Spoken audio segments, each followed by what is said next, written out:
Get your take on the economy and markets, but first let's start with 2016. What's your take on this election?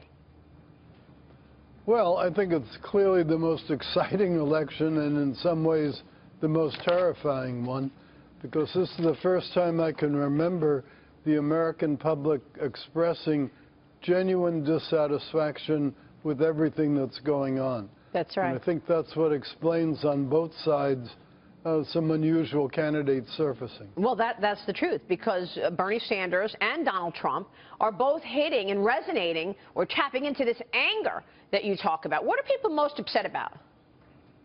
Well, I think middle-class and lower-middle-class Americans feel correctly that they have been jerked over for the last decade or two. The economy has not performed for those people. They're tired of it. They really want some change. They're not quite sure what form the change should take, but they know they don't like things the way they're going. Yeah, it's absolutely true. Here's Michael Block. Hey, Mr. Ross, given the uncertain political climate, given where we are in the cycle, where are you seeing the best investment opportunities right now, private or public? Well, we've been buying some of the distressed bonds of the exploration and production companies. They aren't all going to go bankrupt. And even if some of them do, in many cases, the bonds are already discounting that contingency. So we think that oil is a very interesting place to be. And then related to that, we've been very active in the shipping industry, marine transport, because all that oil sloshing around the world has got to go somewhere, and it mostly goes somewhere in vessels. So there's more physical volume. And then in addition, the largest cost of operating a vessel is bunker fuel. So you have the happy confluence, fuel costs are down and physical volume is up. Yeah, it's interesting that you're favoring mining companies and buying the bonds of oil companies, but is there a catalyst, Wilbur, that's going to change the trajectory of what's going on? Because we know that these companies have been under pressure for now a couple of years, given the demand story coming out of China and the rest of the world.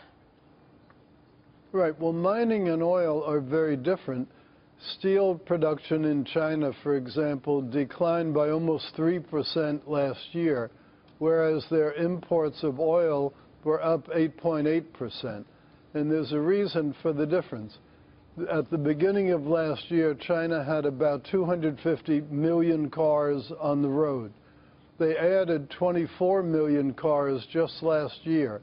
That's around a 9% increase. And there probably will be another 24 million cars this year. Since transportation is the main use of hydrocarbons, especially crude oil, that means that cars and air travel, which has also been expanding rapidly in China, have been driving the growth. Interesting analysis there, yeah. Dakin, go ahead.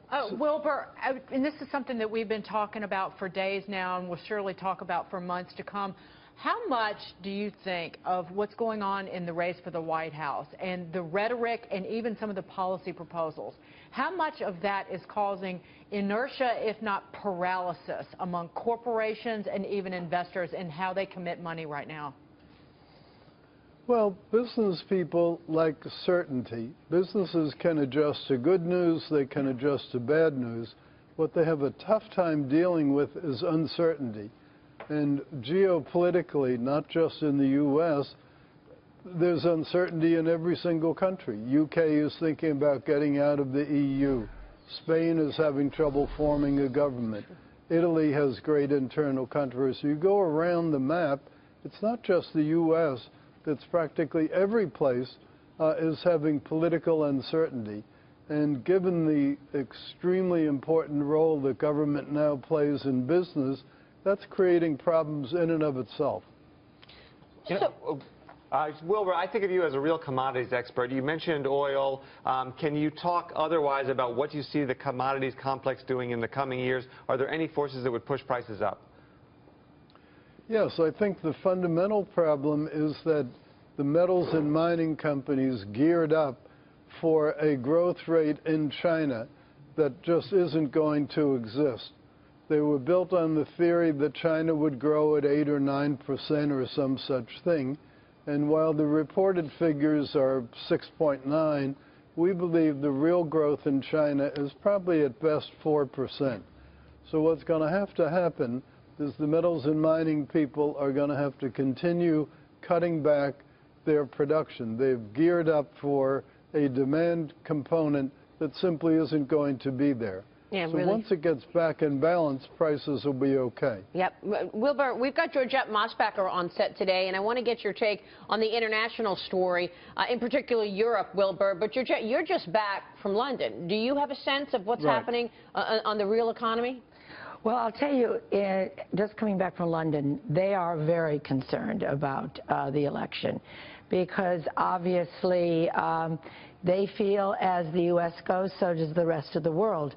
And the truth is they are, well, they're elitists, and they don't understand these candidates. I had to remind them that they loved Obama, and how did that work out for them?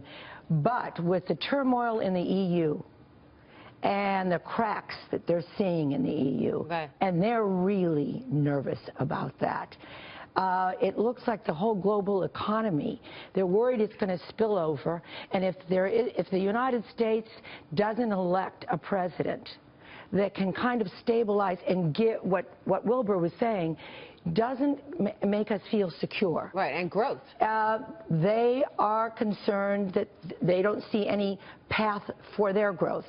So they're looking for a strong president who is going to give everyone the confidence that things are going to get better. We'll see if they get good luck with that. I mean, Wilbur, what's your sense of Europe right now? We know that you're obviously a big investor in Greece, among other places within the Eurozone. Give us a status check. Well, I think the most serious issue is obviously the refugee problem. One of the central theories of the EU was free movement of goods and people within the EU. Until last autumn, 2.7 million people a day crossed intra-European borders freely with no hindrance. And a couple of $1 trillion worth of goods every year moved within those borders. Now the Schengen is being whittled away. Countries are starting to protect their borders. That's probably going to have a huge economic toll on Europe. And it's also causing a great deal of social displacement, social dissatisfaction, and budgetary problems for the individual countries. So I really think that's the biggest single problem facing Europe right now. Would you be more poised to invest in Europe or the U.S. right now, or Asia? Well, I'm on my way to China tomorrow, so I'll give you a better answer to that when I come back the end of next week. I haven't been in China for some 8 months, and for me that's a long time. And it's also a long time given the structural changes that seem to be occurring within China. So are you a seller right now in the U.S.? No, we were, as you know, a very big seller in the earlier part of 2015. We sold about 5 times what we bought last year.